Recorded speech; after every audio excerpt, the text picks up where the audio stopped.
the following amendment. The clerk will read the amendment. Amendment by Money. The chair recognizes Mr. Money to explain the amendment. Mr. Speaker, members, I know we had a long debate last night, and the more I thought about this issue, the more I became aware that the policy that we discussed, particularly surrounding the Shaheen Amendment, may have been confusing to some of you. It was even more confusing than what I thought, and I don't want to rehash everything. I want to take just a few minutes, reinforce my concerns, and give the members of the body an opportunity to vote on the policy they think would be best. Just to be clear, the original language of this bill, which I'm trying to reintroduce, that was in both the House and the Senate versions of this bill, says that an individual is prohibited from owning land in Texas if they are domiciled in a designated country. For clarity, that means that their home is in a designated country. They might have a temporary visa here, but this is not their home, and they're still under the jurisdiction of that hostile foreign government. I don't believe that those individuals should be able to buy land in Texas, and neither did the House or Senate author of this bill.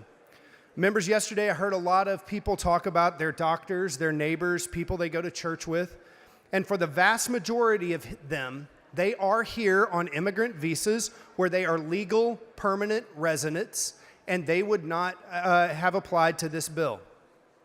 Our federal government issues two classes or types of visas to foreigners. There are immigrant visas, which are issued to people who are seeking to become legal permanent residents. And there are non-immigrant visas, which are temporary visas, which require an applicant to plan to return to their home country, even as soon as their visa has expired. These include student visas, temporary work visas, tourist visas, and other kinds of visas.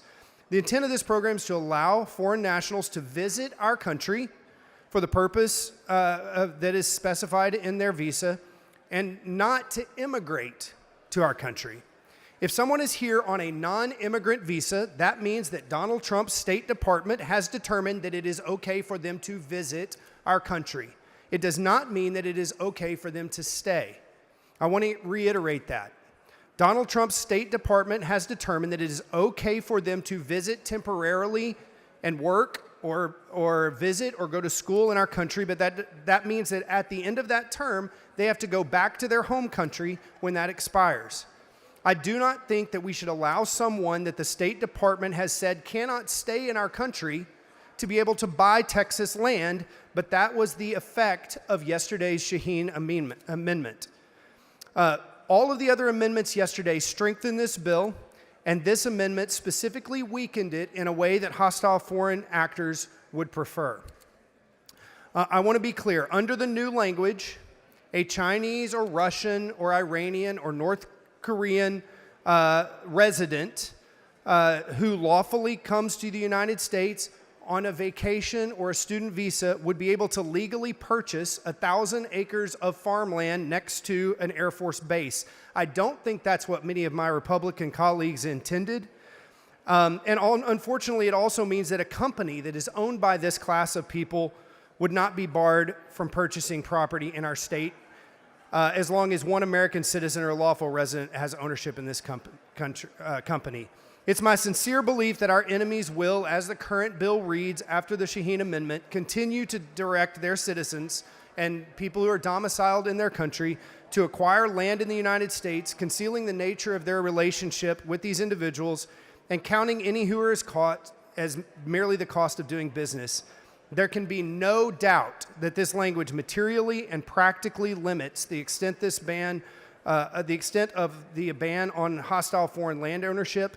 It's not what the Texas Senate passed. It's not what this bill author proposed to this body, and it's not what our voters expect of us. And I ask you to vote with me to remove the language from the bill. Mr. Speaker. Mr. Tinderholt, for what purpose? Will the gentleman yield for Will the questions? gentleman yield for questions? I will yield for questions. Gentleman yield. Thank you.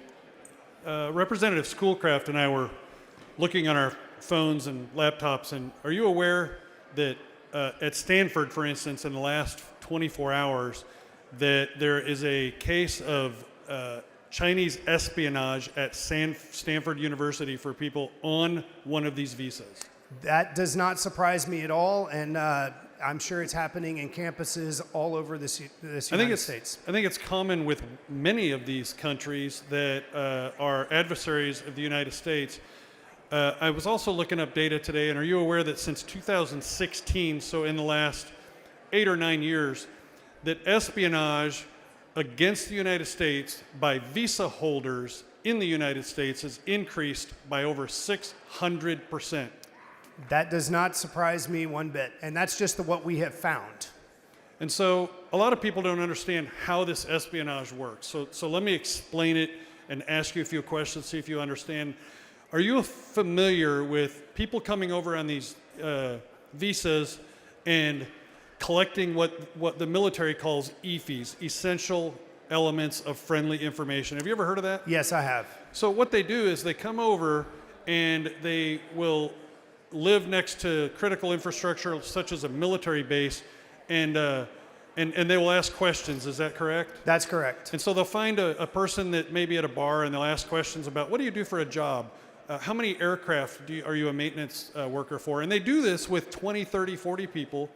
Is that correct? Yes. And what do you think they do with that intelligence, these little itty-bitty pieces of intelligence? They report it back to these hostile foreign governments who collect it and prepare whatever they're going to do to us later. And so they're here on these visas, and they're collecting this intelligence, and they're providing it back to their country of origin. And when you get 10, 50, or 1,000 EFIs, it equals really high-level classified information. Isn't that correct? Yes, could be. And so these people come here, and they collect this intelligence, and we want them to be able to buy property in the United States. Is that kind of what this exception allowed? This exception allowed those people to purchase not just a home or a condo, but land here. Yes. And so, the same thing is done, I believe, I don't know if you believe, with industrial espionage. Do you find it interesting that China, for instance, will come up with an aircraft that is almost exactly similar to our most newest generation of fighter aircraft immediately when we come out with ours, or even sometimes before? Absolutely, yes. How would you think that happens? That happens because they have people here who are probably here lawfully, who are able to obtain information and feed it back. So if you wanted to collect intelligence on a foreign adversary, what would you do? I would try to send people into their country. They would be there lawfully. They would be normal, in normal appearance, have a normal job, and they would do whatever they could to acquire as much information as they could and feed it back. And you try to use these visas or these types of things, correct? Absolutely. So out of curiosity, do you know if China, North Korea, Iran, if any of these nations, do you know, Russia, do they have these sort of visas? Do you know? Because I don't. Do they have which sort of visas? These types of visas where we send people over there, do you know if they do? I don't know the immigration policies of those countries or the visitation policies of these countries. I do know that a lot of those countries don't allow us to buy property in those countries for this reason that you and I are talking about, and other reasons, just to maintain their state sovereignty.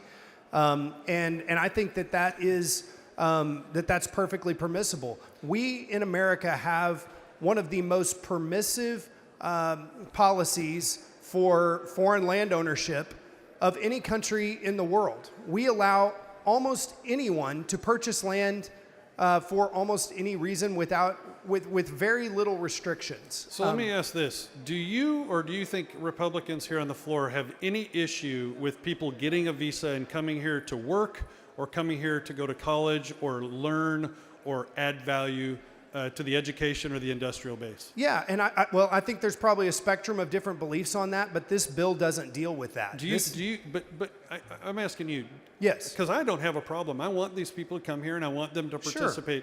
Sure. Do you have a problem with these types of visas with people that are not collecting intelligence? No, if there are people, America is the best country in the world. It is the land of opportunity. Having people who come here to learn at our universities, work here, play sports here, as Ms. Gervin Hawkins discussed, that's perfectly fine. And I think that it in many ways adds to our culture and our history and just the rich tapestry of what America is.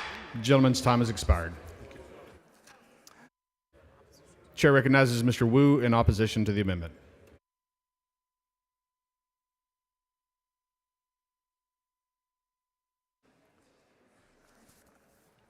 Once again, I think we've proven why we should not listen to certain people, because we explained this part in detail yesterday. Whether you're an immigrant visa holder or a student visa holder, a work visa holder, temporary protected status, whatever you want, every single one of those visa holders has one thing in common. They are not allowed to say that they are domiciled in the United States, even if they have been working here on a temporary visa for 20 years, because they don't want to become a green card holder, because they are like the way their life is. Mr. Money says we're not after the immigrants, the ones who want to become citizens, but we just want the ones who are here just visiting. His amendment doesn't do that. His amendment covers all visa holders, because he does not understand immigration law and has never asked. Please vote no. Mr. Harrison in favor of the amendment.